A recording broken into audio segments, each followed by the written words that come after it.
you see yourself from here? There's Oh shit! I didn't even know that. Okay. little mirror. Not camera, I meant mirror. Mirror. I was tripping out. I'm like, well, do you know something that I don't know then?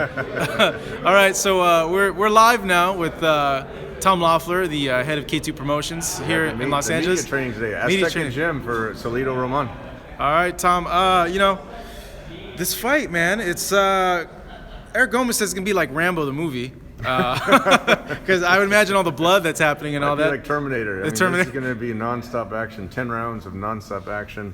Both guys have real fan-friendly styles and are great Mexican warriors. This is a true Mexican-style fight, which the fans are looking forward to. This fight's really, the promotion's really taking on a lot of momentum now that we're here in Fight Week. We did the media training today. We're going to have a media roundtable tomorrow in Vegas, and then the press conference, and then the weigh-in. So.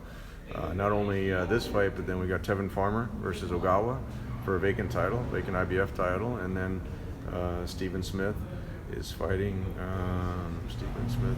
Francisco Vargas. So that's going to be. That's Eddie's guy. That's Eddie Hearn's guy. That's Liam's little brother, right? Yeah, that's the Fighting Smith family. Yeah. That's right. Liam's brother and Callum Smith also. Mm-hmm. That's the Fighting Smith brother family, and I think from what I understand, Stephen is the first one to fight in Las Vegas, so he's kind of breaking the ground for Las Vegas for the Smith family. Then we had Dennis Shafikov here at the media training. He's going to be fighting Rene Alvarado, the guy that dropped Gamboa. So that'll be a great fight. I remember that fight. I was surprised when he beat Gamboa. He beat the crap out of Gamboa. That's going to be a good fight with Shafikov and Alvarado. And Shafikov now dropped down to 130 pounds. He's going to campaign, and it fits into this show where you have so many great 130-pound fighters on the show. So it's going to be a great event, top to bottom. Break down the main event for people that are watching you right now. Who do you see winning, first off? Or can you say who you see you're winning? Because you're kind of like the head promoter. This fight? Yeah. Even though they're not your guys, you're the head promoter. It's really a 50-50 fight. I mean, Salido has that famous win over Lomachenko. Been in some tough wars. Roman has been in some tough wars. I mean, this is really one of those fights. It just depends on who's fresher, who's trained harder to go, nonstop for 10 rounds. I would lean towards Salido, but this is one of those fights you can't pick the winner in this fight. For you too. I do predict there's going to be a lot of blood, a lot of action, and a lot of excitement in the fight. The Lomachenko fight's on the same night. Yeah.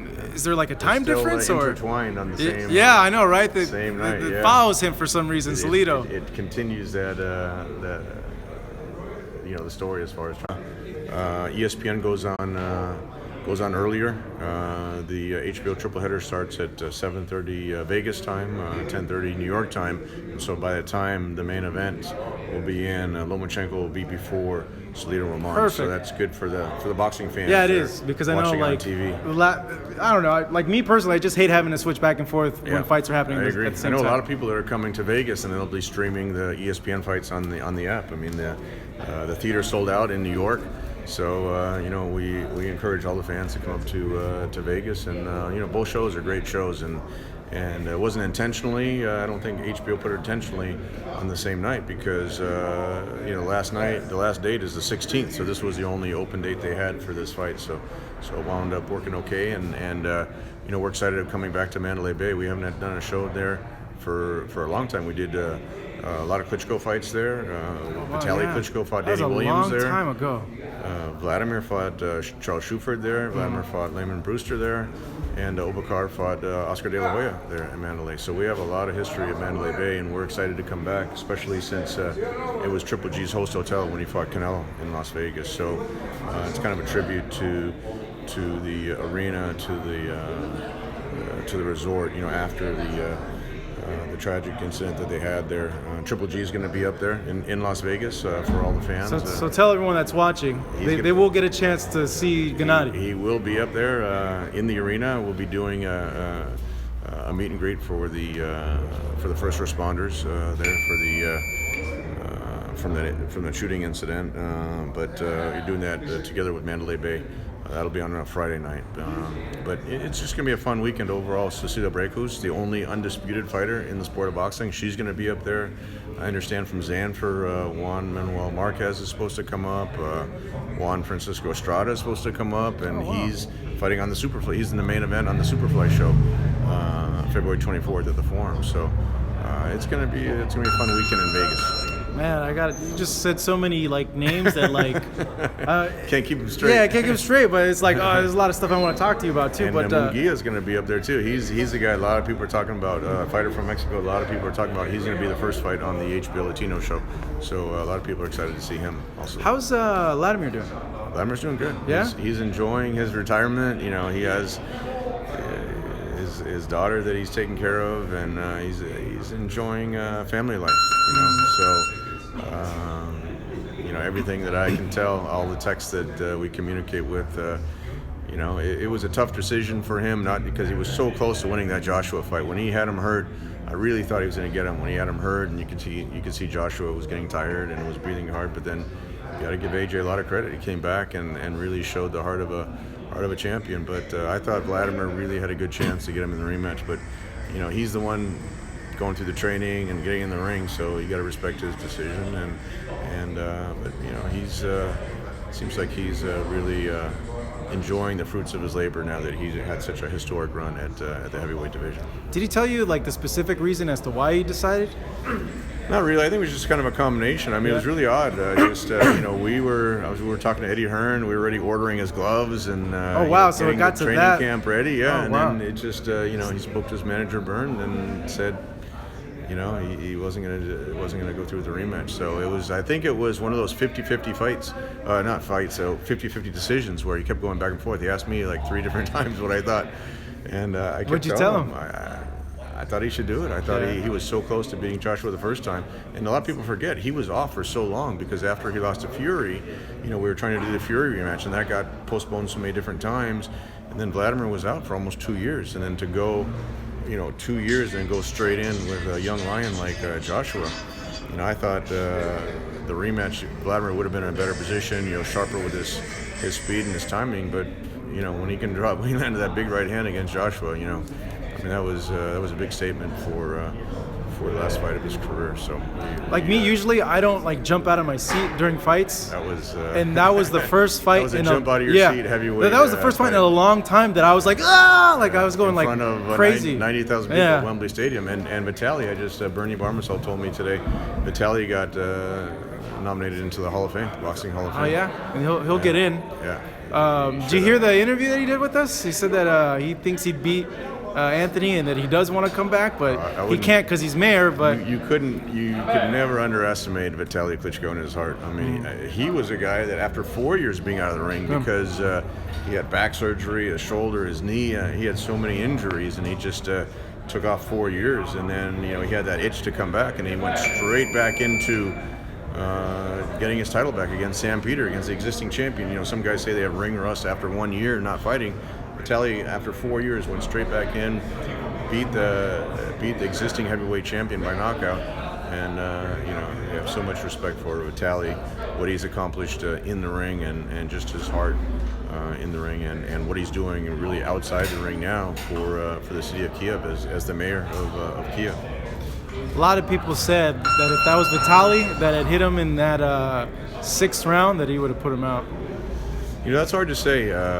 Vitali, I don't know if he's as big of a puncher as Vladimir. I think Vladimir had his bigger single one punch, but Vitali would just wear guys down. Vitali had a super high knockout ruthless, ratio. Man. He's like Terminator. And the thing about Vitali, I've never seen him get hurt. That uppercut that Lennox Lewis landed when they fought at Staples Center, if he could take that, I don't think he could ever be knocked out. And so I don't think Joshua would have been able to hurt him like he hurt Vladimir with that uppercut. But you know, 2 different styles, and you know, Vitali wasn't afraid of anyone. He told me a story one time where he was, you know, they moved around a lot. His father was in the military. Their father was in the military, and they went to different military bases and growing up. One time he was surrounded by like 20 guys, and he had to you know, he was getting ready to fight all of them. And so he said to me, you know, if I'm only fighting one guy in the ring, that's easy for me. You know, he's like, there's really nothing to be afraid of. So, you know, those are the times that they grew up in you know, the former Soviet Union times were rough times, and you know, they both had great amateur careers, and Vladimir won a gold medal in the amateurs. They both became heavyweight champions. So, you know, that's one of the most successful, if not the most successful brother combination legacies in the sport of boxing.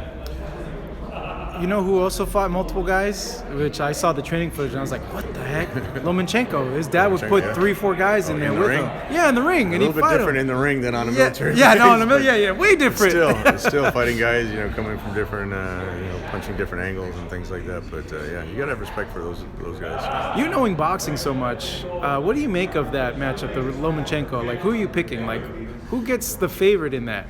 That's a great chess match. I think Steve Kim said it best. He said that's gonna be a chess match, and Salido Roman's gonna be checkers. Non-stop action. But look, you gotta have respect for where Lomachenko's at right now. He's probably got one of the highest ring IQs in the sport right now. He's such a high level of where he's boxing at. And then Rigondeaux, he might not have the most fan-friendly style, but he seems to keep winning fights. So I lean towards Lomachenko only because where he's at with his amateur experience now that he has 10 fights, 11 fights as a pro, and the weight. He's going to be the bigger guy. So I think he's going to be really hard. I don't see anyone beating him at 130 pounds right now. All right, we got everybody asking. Covered the whole. Covered everything. Just about. We got everybody asking though. Oh, everyone asking? Okay. The one question. What are we asking now? Canelo, Triple G. Yes, they're like, how's Gennady doing? When is this going to happen? Have you talked to them? So let everyone know what's up. I talked to Eric Gomez today, and I'm in regular contact with him because he's working with us on this fight, with the Salido Roman fight. He's working with Osvaldo Kikle, with Mickey Roman, and they have Francisco Vargas on, and they have their Irish amateur standout. It's going to be on the show as well. McKenna? Yeah, McKenna. Oh, okay. He was supposed to fight last week on the Cotto show, and then they're going to put him on this show. So we're excited to have McKenna on the show. He's supposed to be bringing a lot of fans from Ireland to Las Vegas. No better place than Las Vegas in December when it's cold everywhere else. 90% of the world's cold, and Las Vegas will be nice. It's supposed to be 65, 70 degrees up there. So it'll be a nice show. And to get back to your question about Canelo and Triple G. So you talked to him today. I went around in a circle on that one. And, it went well. I mean, I have a good relationship with Eric, and we had a great co-promotion the first time around. I think that the second fight will be bigger. He's just going to sit down and talk to Canelo and with Chepo and see if they can just work out all the details they need to on their side, and then see if we can come to a resolution quickly and then announce the fight. I mean, that's the game plan and the priority from our side. If it was up to us, we would have announced it a long time ago, but Canelo was out of town, out of the country actually for a while, and he's back now in Mexico, and like I said, Eric's supposed to talk to him today, and hopefully this week we'll have some resolution. Got a question here. T.MLO says, do you get the feeling they want to let the rematch marinate at all? No, I think the first fight was so successful financially. Both guys made by far the biggest payday of their career. And whenever you have that type of a situation, it was such an exciting fight. It was such a success financially. Set the record for the third highest gate in boxing history, and it was a non-Mayweather fight, which is really impressive. So. I think the second fight, because of how exciting the first fight was, and I think the second fight will be even more exciting now that Canelo has the experience going 12 rounds with Triple G making some adjustments, Canelo making adjustments. I think it'll be even more exciting the second time around, and I think it'll do a bigger gate, and I think it'll do higher pay-per-view numbers. How's Gennady with the draw? Like, has it bothered him? He knows there's nothing he can do about it. We could be jumping up and down and protesting and screaming and about the injustice and everything. He just thinks it was a black eye for the sport of boxing. It was unfortunate because these are type of events that people see that don't watch boxing on a regular basis. They watch the big fights and then they see a score that's kind of like way out of range, and then they wonder is there some collusion or something funny business going on. Yeah. Which boxing has always had that reputation of being susceptible to that, but then the judge that had it a draw scored the 7th round for Canelo, and that and she's judging again too. Well, that was Adelaide versus judging again. So we don't have control over that. He was disappointed in the decision. We thought that he won. We agreed with Harold Letterman, who had it 8 rounds to 4 for Gennady. If you give every close round to Canelo, maybe it's 7-5, but again, it's no sense for us to be screaming and yelling about it. You know, the best way to resolve it, really, on both sides, for Triple G and Canelo, is to do the rematch. And if Gennady gets a knockout, or if Canelo gets a knockout, then there's going to be no question as to who wins the fight. But you know, both guys are warriors, and both guys have a lot of respect for each other. And I think Canelo, having the experience going 12 rounds, a lot of people are saying now he's going to be in a better position a year later to fight Triple G. So we'll see how that goes. What do you think? Do you think he is in a better position? You know, I thought I really thought Gennady would dominate him more the first time around. You got to give Canelo credit with his movement. You know, a lot of people say that Gennady never missed as many punches as Canelo made him miss, but Canelo's never moved as much as he had over 12 rounds. So you got to give him. You know, he had good footwork. He had great upper body movement.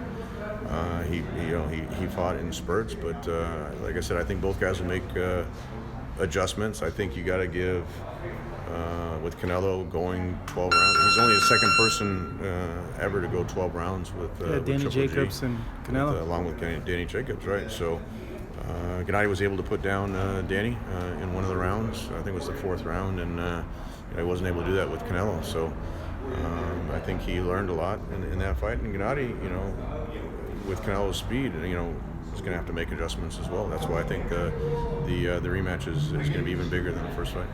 How soon do you think you guys are going to announce the rematch? Like, how close is it? It's not up to me. Yeah? As soon as Eric says, you know, if they have a deal with Canelo, then, you know, him and I can come to an agreement pretty quickly. So we're just waiting on the green light from Oscar and Eric, and then we'll see. And then if for some reason the fight doesn't happen, then we have dates on hold with HBO in both March and April. So, you know, that's really not the direction we want to go into.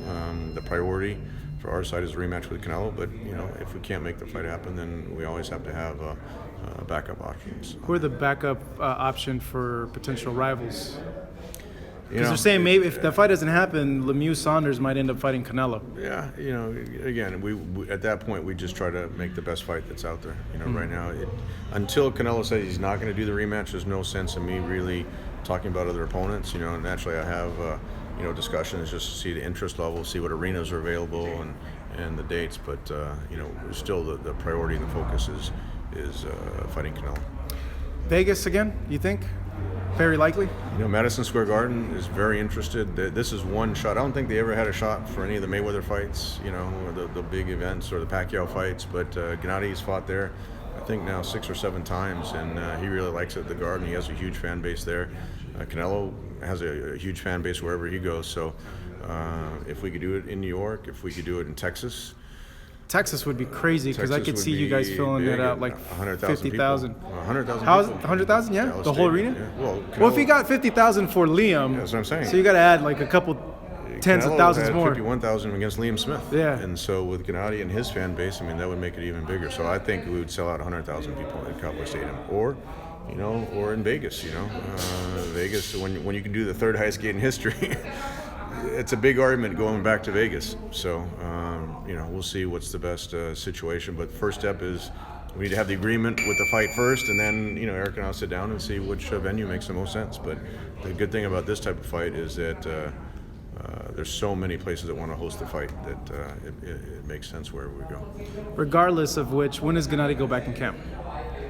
Well, if he probably after the holidays, after the New Year, probably in January.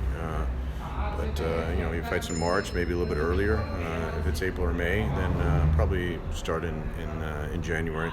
He walks around. He's about 170, 72, 73, somewhere in that range, and he always stays in shape. So even if he's not training, he's always, you know, he's not one of those guys that gains 20, 30 pounds in between fights and then has to, you know, work the first 2 weeks just to get down to a regular weight. I mean, he comes into camp.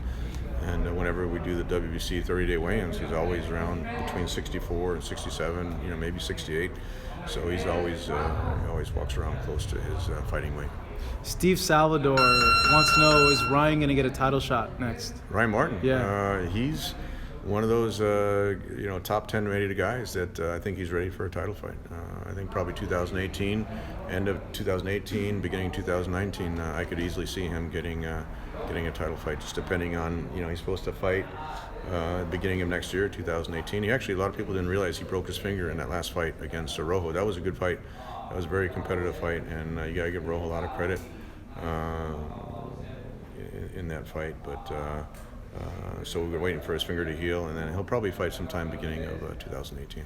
All right, we're gonna wrap it up, but there's one final question that popped up that I thought would be interesting. Lemieux Saunders. Yeah. What do you make makes a better fight for Gennady, and how do you see that fight? Well, his win over Lemieux was so dominant. It's hard to do a rematch there because it was really one-sided. I mean, you could say it's a few years later, and maybe if David beats Saunders, he's right back. He's a world champion. He's right back at the top of the division. So, David's one of the biggest punching guys. Look how he took out Curtis Siemens. I mean, that was very impressive. That was bad. Very impressive knockout. At the same time, when Saunders has wins over Andy Lee and Eubank Jr., those are two big wins for him. So, he's going into Lemieux's backyard in Canada, and we'll see how he does. If Billy Joe Saunders is on the top of his game, he should be able to outbox Lemieux, but it wouldn't surprise me at all if Lemieux can track him down, that Lemieux would be able to hurt him, because he's the type of guy that can hurt anybody, if he catches him the right way. All right, Tom, final message to everybody watching, everybody that's watching us live over here on Fight Hub. Let us know what's going on this weekend and what's in store for the new year. Mandalay Bay this weekend. Come support Salido, Ramon. It's going to be a whole weekend of action-packed fights. Saturday night we got 5 televised fights, 9 fights on the show altogether. Pedro Duran is also on that show, so it's going to be a great show. And Superfly 2 coming up February 24th at the Forum. Tickets go on sale. Actually, the pre-sale will start next Monday. Pre-sale next Monday for the tickets. A lot of people ask me when the pre-sale is going. So if this is live, that pre-sale starts Monday, and then the tickets will actually go on sale at the box office on Tuesday of next week. The main event is Rungvisai versus Estrada, right? So Rungvisai versus Estrada for the WBC. Everyone's saying we need to know it. We need to know it. We need to know it. We're working on it in a way. Yeah, he's fighting December 30th in Japan. But if there's any way to make that deal to put him back on, he's expressed interest. He wants to come back on. He had such a great reaction to the fans over here in the U.S. and everyone watching really worldwide. But the HBO fans really appreciated his talent and his style. So we'd love to put Inoue back on if there's a way to do that. All right, Tom. Thank you so much. Really appreciate it. Good. And we'll catch up with you in Las Vegas. Great.